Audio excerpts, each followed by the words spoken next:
You didn't wake up one day and decide to hide things from your parents. There wasn't a moment where you said, I'm done telling them anything. It didn't happen like that. It happened slowly. So slowly, you didn't even notice.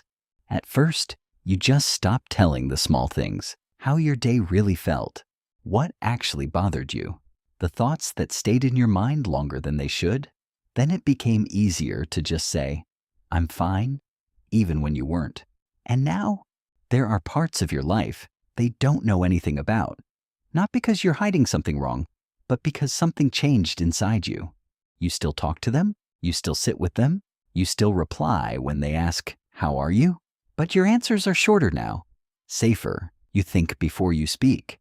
You filter everything without even realizing it. Because explaining how you really feel feels exhausting. It's not that you can't explain it. It's that you don't have the energy to make someone understand something you're still trying to understand yourself. So, you stay quiet. Psychology calls this emotional self-protection. Your mind chooses silence when expressing yourself starts to feel draining instead of relieving. Maybe it started with one moment, a time you tried to open up and felt misunderstood or ignored, or turned into advice when all you needed was someone to just listen.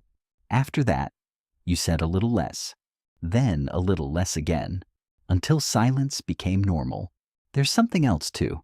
You've seen how they react when you're not okay, the worry in their face, the tension in their voice, and suddenly your pain doesn't feel like yours anymore.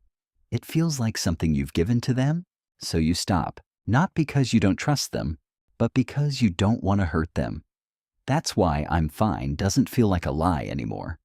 It feels like protection.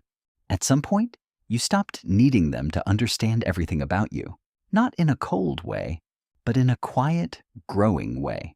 You started handling things on your own. This is where independence begins, when being real with yourself matters more than being understood by others. And maybe you realized something difficult. Even if you explain everything perfectly, they still might not fully get it. Not because they don't care, but because they lived a different life than you. But here's the truth. Staying silent isn't always strength. Sometimes, it's just the only way you learn to feel okay. You became someone who handles things alone, who thinks a lot but says very little, someone who feels deeply, but only shows enough to keep everything stable. And maybe you don't tell your parents everything anymore, not because you don't love them, but because you're still learning how to hold your own world together. You can love them deeply and still keep parts of yourself private. That doesn't make you distant. It makes you human. Because growing up isn't about telling them everything. It's about slowly becoming someone who understands themselves, even in silence. And maybe that silence isn't empty. Maybe that's where you finally started finding yourself.